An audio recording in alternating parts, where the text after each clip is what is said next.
Get your head around who it is, look at the badge, know which team it is, understand it, but then stick your chest out and go and play. And at the end of the day, just go and try and enjoy it, work hard.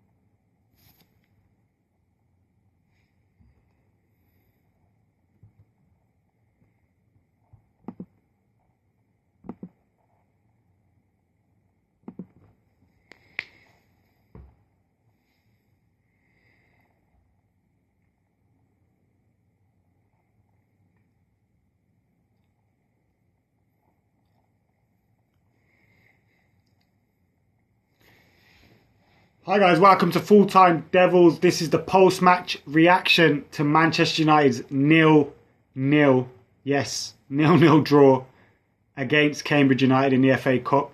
It's going to go to a replay in the fourth round after Stephen Alson predicted 5-0, Gaz predicted 6-0, Sam predicted 4-0. We didn't even score a goal. And it's really frustrating to watch. I was sitting there just rolling my eyes because it's the simplest of things that we're not doing correctly. Passing the ball to a teammate. Can't even laugh at it. It's just not good enough at times. The passing's woeful. We had 75% of the ball during the game, yet we failed to really do anything with it. We created two opportunities. One for Falcao, where he touched the ball, took a shot, great save from the keeper. You was expecting it to hit the net, and you've got to hope for Falcao to start taking chances like that sooner rather than later. And then Robin van Persie just come on, same again, should have scored, didn't. It went over. He had just come onto the pitch, to be fair to him, so don't know whether he caught up with the pace of the game or what have you, but still you expect him to score them goals. He didn't score, but that's all I can really think of to say where we created a goal. There was the other opportunity where we had a few shots blocked by the keeper, but even when they were blocked by the keeper, there were 3 men, Cambridge men, on the line. So it probably wouldn't have went in anyway. It's just really frustrating to watch. We played the back four as well. So like Howson has said it quite a lot. He doesn't think it's to do with the formation as such. It's the way we're playing, and that's all. It's true. It's the way we're playing. We're not pressing enough. We've got no tempo to our game. We're far too cautious. It's not the formation. It's the mentality, and we have to change that. That's obviously coming from management, because we've seen it's not just been one of those days today. Yeah, days like today can happen against Cambridge, but it's happened far too often, and we've seen it recently. When we lost against Leicester 5-3, fair enough, we lost. We played some fantastic football that day. Earlier on in the season, we played some very good football at times, but we haven't done it enough. Anyway, I've just heard that there's a few sound difficulties on the live stream on YouTube, if you're watching on YouTube. But if you go onto Stringwire, the stream sound is a lot better. I'm still waiting for a link as well so I can read the comments. 1 second. Let me check this out. Right, I've got the link. Mine's the YouTube link. If you go to Stringwire, as I've said, the stream will be a lot better.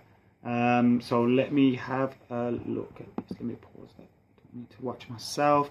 Right, get your comments in, because I'll go into my thoughts on the game a lot more in my review, which will be up in about half an hour. Don't forget, we'll have a lot more reviews as well. I think Stephen Alson's sending one in. A few other regulars. Flying Pig will be sending his in as well, no doubt. So obviously we'll be getting that in. Someone's just commented Stringwire link, guys. Yes, I need the Stringwire link as well. Come on, guys in the FTD camp.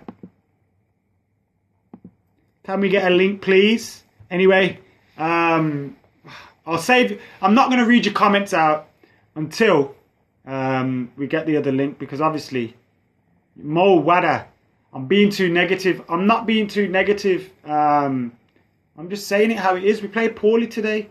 Against Yeovil, we played like that as well, where we got the 2 goals in the second half, but we didn't play well enough. And it's been a constant throughout the season, even amongst this unbeaten run. Well, we've lost 1 game in 14, 13, is it?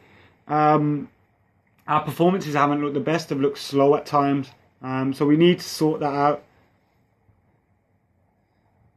We're trying to get you the string wire link ASAP. We need that string wire link. So yeah, I'm not being negative. I'm just picking up on stuff that I'm seeing because it's happening week in, week out. I'm not being negative. Well, I am being negative because we're playing negatively. Far too cautious. Why are we so cautious? Look at them half and half scarves. Bloody hell, lads. None of that. Right, so string wire is having the same sound difficulties. You gotta just like it or lump it. So let's get these comments in. We apologise about the sound as well. We won't have this in there.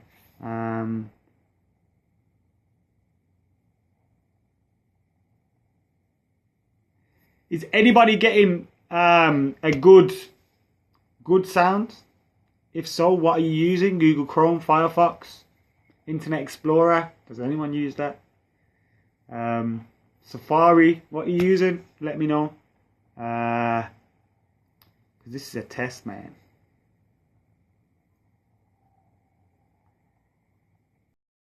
Comments, come then. Let's get it going. Ander Herrera, like someone just said, hashtag free Ander. I think there's definitely something more in it. Why isn't he starting?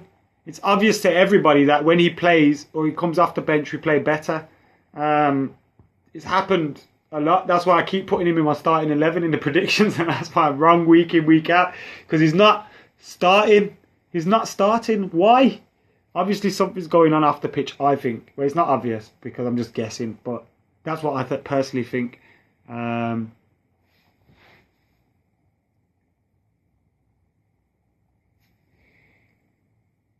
Pat.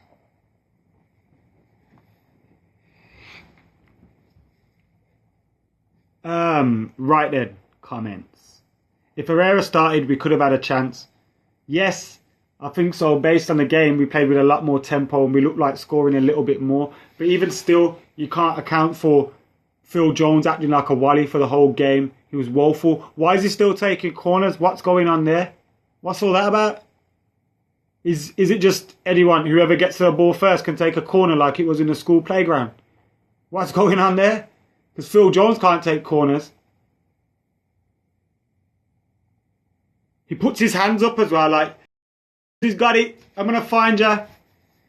Hits the first man every time. Jones shouldn't even play in the next game, whenever that is, because he was poor today. Pitch size affecting our game? No, don't be so ridiculous, because it's been like that week in, week out, like I keep saying. When we beat Southampton, when we beat Arsenal, we were poor, yeah? When we beat Newcastle, we looked like we could score a lot of goals, but we weren't the best. Against Aston Villa, we didn't play well enough, even when they had 10 men. Yeovil, we didn't play well enough, and then we got the 2 goals later on. So, you know, both substitutes got those goals. And now recently, it's like,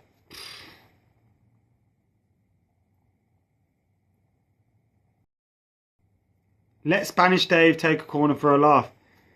No, it's just not funny no more. It's not funny no more, man.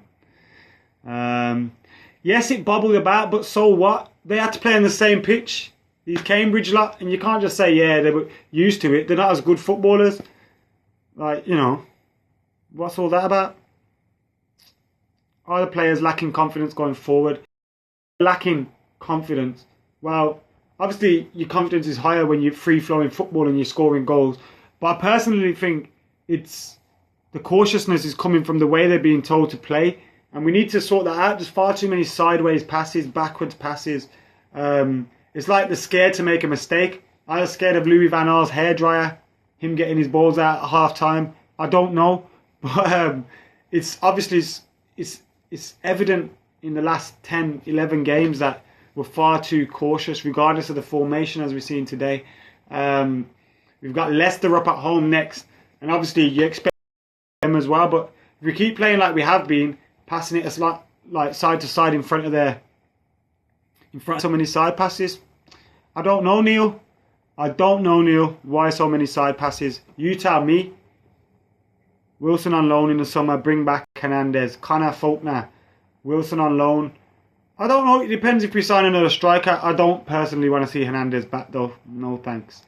Falcao not to blame. Midfielders ain't passing forward. Sam, bang on the money. That's not just for Falcao as well, by the way. That's for James Wilson and that's for Robin Van Persie, whoever. We've been criticising our strikers a lot this season. Yet, we've got to look at the reasons why they haven't been getting the goals in.